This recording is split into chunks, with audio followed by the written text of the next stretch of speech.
this Laker game, man. Godly. That was just I don't know how you recover from that with this especially in this era. There's no way these guys. I picked D'Lo to be my captain yesterday because I had a feeling he was going to come back, and he did in a major way. He came back, caught fire. I'm glad for him. I'm happy for him because I talked to that kid quite a bit. He's a good dude. We actually have a relationship. I'm getting him on the show after the season. He's a good dude. I was happy that he came and dropped his nuts, let him hang. Was like, fuck everybody talking that shit.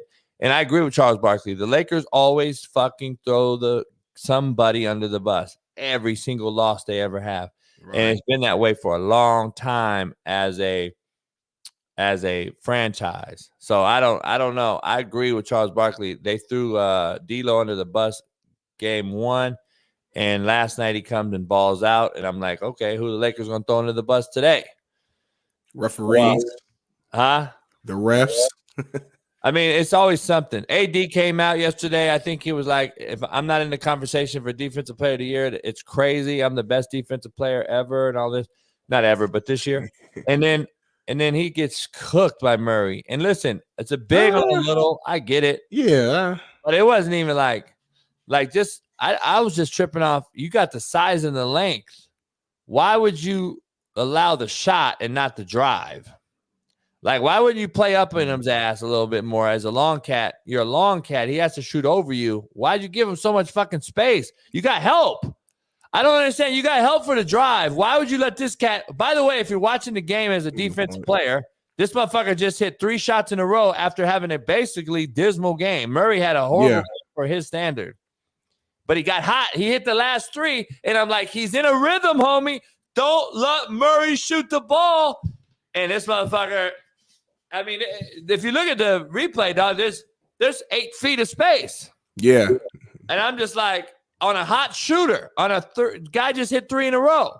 So I'm like, I mean, hindsight is 2020 though, because you make a good point, but at the same time, this guy gets all close up on Murray. Murray will easily get past him to still pull up, not get past him to drive necessarily. You can get past him and still now you're even more open. He got help, Smitty. He got help.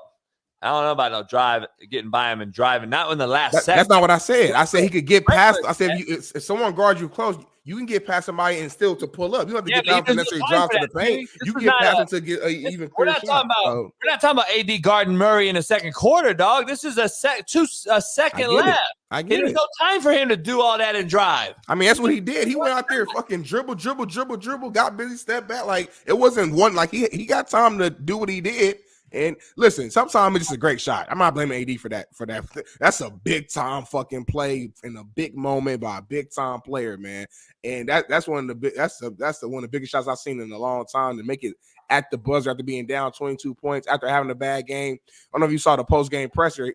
He was kind of like a little emotional. He didn't cry. He just because what you said, he had a bad game, but his teammates kept telling him to shoot. So he kept going, and for him to make the last 3 shots to tie the game up and then to win the game. I mean, it just is what it is, bro. The Nuggets are just better than the Lakers. They're just better than the Lakers. I got to take though that I want to be clear about.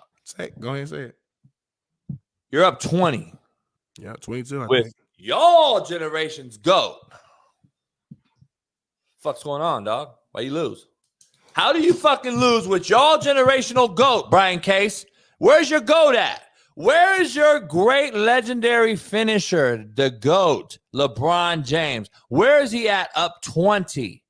I want to know where in the fuck LeBron James is when you're up 20. And I'm not going to bash LeBron James. I thought he played well, actually. I thought he played really well. He had 2 big dagger threes that put him up 8 in the 4th. That the game, again, if you're LeBron, though, should have been the guy to close it out. Again, I didn't see no fucking like, get your motherfucking ass. Leadership parts of it to me is like, I'm like, where are you at, homie, with these young kids? You got a bunch of young cats on your roster that just, they're not, dog. If D'Lo don't get hot, that team is really garbage. I'm going to be honest with you. You take LeBron and AD's high pick and pops away, which is unbelievable. The best probably 1-2 pick and roll besides Joker and Murray. Those two in the game right there are the 2 best pick and pop teams in basketball if they're hot.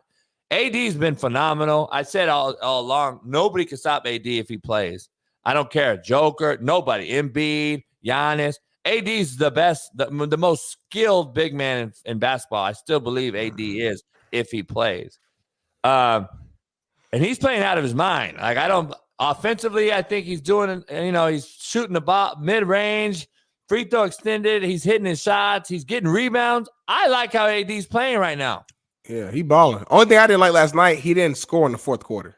I didn't like that. And that's my thing, though. Where is LeBron at when it comes to facilitating when you're supposed to be the best ever, and it's the fourth quarter, and you're up 10, entering the fourth quarter? So you've lost a 20-point lead.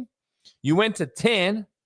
Then you get it down to 5. You go back up 9. And then you lose the game, obviously. So where is the control of LeBron James in the game late to dictate the pace, to dictate the pick and pop, to dictate getting AD the block? The guy that's the hottest guy in the game, you don't get AD the ball? And I'm like, damn, Reeves is a nobody in the playoffs again. I said it last year. I said, dog, he's cool in the regular season. In the playoffs, the motherfucker's a no-show. Hashimura is he had a great playoff series season last year in the playoffs. This year, I think they're looking at LeBron and AD run this 1-2 pick and roll, and they're just standing around. The ball don't move, dog. And if LeBron gets, he only had 14 points on me until he hit 2 threes late. He ended up getting 26. I'm glad I picked him at having over 25. But this motherfucker hits 2 threes, or he had an abysmal game on offense until he hits a few late threes. I just want to know where he's at as the GOAT, and you're up 20. That game should be cleat on your throat, Smitty, and choke these cats out. Up 20. You had a buffer. And I know you're in the altitude, and I know you're going to get tired, and I know all that shit. That's my point with this team, dog. There's no, nuts and guts to say, all right, dog, we could sleep on the flight home. Let's just suck it up for fucking 2 more minutes. Right. Man, these motherfuckers, dog. I saw cats just walking after a fast break. They're up in the game 5 with 4 or 5 minutes left, and motherfuckers is like game 2 walking, and I'm just like, damn, dog, no fight to win a playoff game on the road. I thought that was critical. I thought I picked them to win yesterday more than game 1. I thought yesterday, I told you guys, I said, they're going to win game 2. And then they came out like they did. I was like, oh, yeah, this is that Laker team that'll win this game. And then they were there. I don't know if they can come back from that. I don't think you can come back. You don't have the roster. I don't think you have the roster. And be honest, if you really look at intangibles as a former coach, I don't care what sport, I guess the inability to have Vanderbilt. Oh yeah, Jared Vanderbilt. You don't have no perimeter 3-and-D. You don't have a perimeter defender when you have Vanderbilt on the court, and then you had Vincent, who missed all year, who was their other 3-point shooter. Yeah, and then Prince is coming in and out, and then you don't give AD really any break. At least Vanderbilt is another forward/center. You can throw them in a couple different spots, give them a couple of. They really miss like a Dwight Howard, a rotational big who just a defender. What's my main man's name? The light-skinned cat that was there a couple years ago. He's now, I think, with Denver. Shit. Oh, JaVale McGee. JaVale McGee. You miss a JaVale McGee. You miss a Boogie Cousins. You miss a body type that used to be able to fucking bang Joker. Yeah, they ain't got no bangers in there to even keep Joker off the free throw line extended. Like, this cat gets down. Once he makes one pivot, he's at the rim, and there's no friction. And I'm just like, man, that's what the Lakers wanted on the bubble. They had, at least when they beat Denver, they had fucking rotational bigs that could jump. That was a different team, though, too, though. But we had Rondo was a veteran. LeBron was younger. Yeah. They don't got no rotational bigs who can jump. They got the young kid. What's his name? Woods? Or Christian he Wood. hurt, too. He hurt, too. Christian Wood is hurt. What's the other one? The young kid. Well, Christian Woods got you talking about first. I don't know who you're talking about now, but the other one, he got hurt, and that's supposed to be our other big, who could give him a little bit of a rest. So, listen, I just think sometimes a team better than you. I know we're trying to find an answer and find out whose fault it is, and all this and that. Hayes. Hey, yeah. I think sometimes a team's better than you, man. Like, They weren't better last night. yeah, well, they were. Like for the Lakers, first half, they weren't. For the first half, they weren't. But the Lakers were the better team last night, and for you a have half, the GOAT. You for have a the half. GOAT. The game should be over. You have the GOAT. For a half, but I will tell you this, JB, and What you know half? this. They were leading 4 minutes left in the game. And yeah, because there was such a big hole that Nuggets were playing catch up, but Lakers got outplayed, in my opinion, in a lot of the second half. My thing is, a 20-point league in today's era is like a 10-point league. Like it's not the same impact used to have in the early 2000s or obviously 90s or 80s, because there's more possessions, and bigger than that, the 3-point shot changes everything. We've seen 20-point leagues go away like this all the time. So I think what happened was, man, like, LeBron can't sustain greatness throughout an entirety of a game at this point in his career. So he has to pick and choose in spots like, okay, 5 minutes here, I'm gonna go hard, then I'm gonna chill. 5 minutes here, I'm gonna go hard, I'm gonna go chill. That's what he has to do. He does not have it in his tank anymore to just go all out, balls off of 4 quarters. AD did everything, I think right until the 4th quarter. He should have been more aggressive. I think he shot on like 3-4 times, if I'm not mistaken. I look at the stat sheet, but he wasn't aggressive in the 4th quarter. You could argue give him the ball more, sure, but at the same time, like, you're the leader of the team too. Give me the ball. If Shaq was there in his prime, give me the fucking ball. Like, that's the type of mindset you got to have, because you're hot. Like you said, to your point, JB, they could not stop AD. So you have to force the issue. D'Lo, amazing game.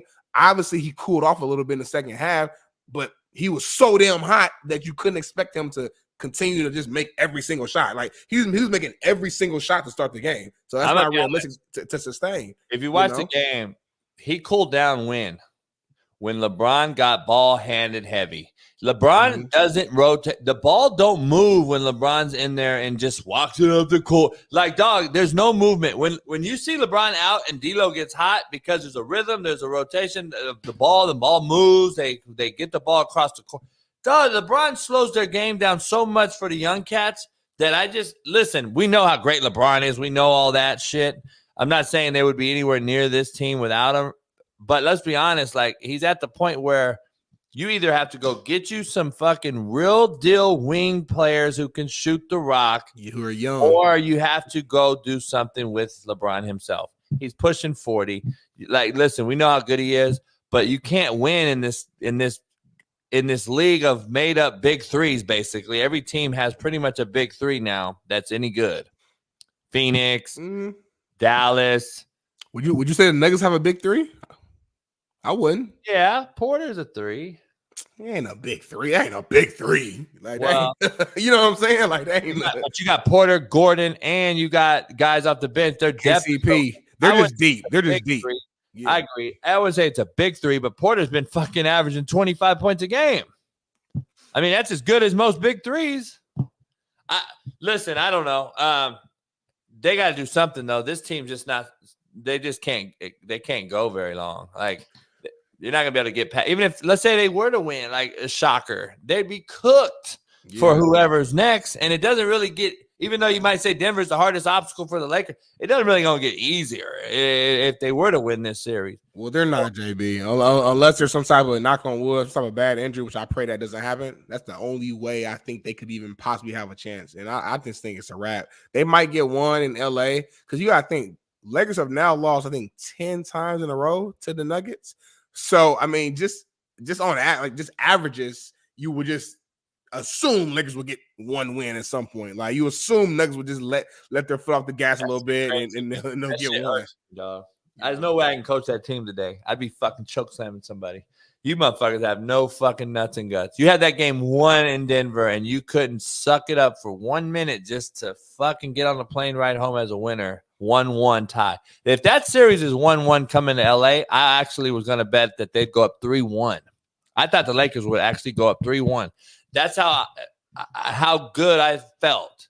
And that's why I was like, because it's not the same as last year. If you look at the game, Smitty, these games are not, last year they were controlled, even though if we look at the scores, Denver still barely beat the Lakers last year in 4. Four all good games. Close.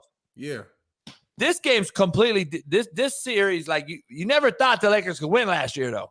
This year, I'm looking like, oh, these motherfuckers can win the games. Like, these cats can win this year. The problem, JB, though, you're right. It's not the same Nuggets as last year. It's also not the same Lakers as last year, and that's the problem. The Lakers are worse too. So that's what it is. Like last year Lakers and this year's Nuggets, I'm with you. But both teams, to me, took a little bit of a step down. And to me, the Nuggets can kind of afford to do it because they're so great. Lakers can't afford to do that because they already was, surprising the world last year. To take a step down now, it just ain't good. You got to think, every year they're going to take a step down unless they make some major moves. Why? Because their leader, LeBron, every year he's getting older. Every year, even though he's still really good, you still see a slight decline every single year, as you would expect. So I agree with you. After we lose this series, Jeannie Buss, that organization, Rob Pelinka needs to really figure out what do they want to do. Do they want to make LeBron happy and keep bringing in these old vets because we know LeBron wants to play with old cats around him as role players? Or do we want to look at the betterment of the franchise and go young? I think we need to go young. We need to get a lot more shooters around here who can really knock them down with confidence and figure it. I'm not saying trade LeBron per se. I'm just saying you need to put all options on the table. Maybe it's trade AD and get 3 pieces for him in the pick. Maybe it is move LeBron and send around AD. I don't know the answer. I'm not a GM, but you can't go into the next season with the same type of foundational team and expect different results. That's defined as insanity, JB. Yeah, I would trade a motherfucker.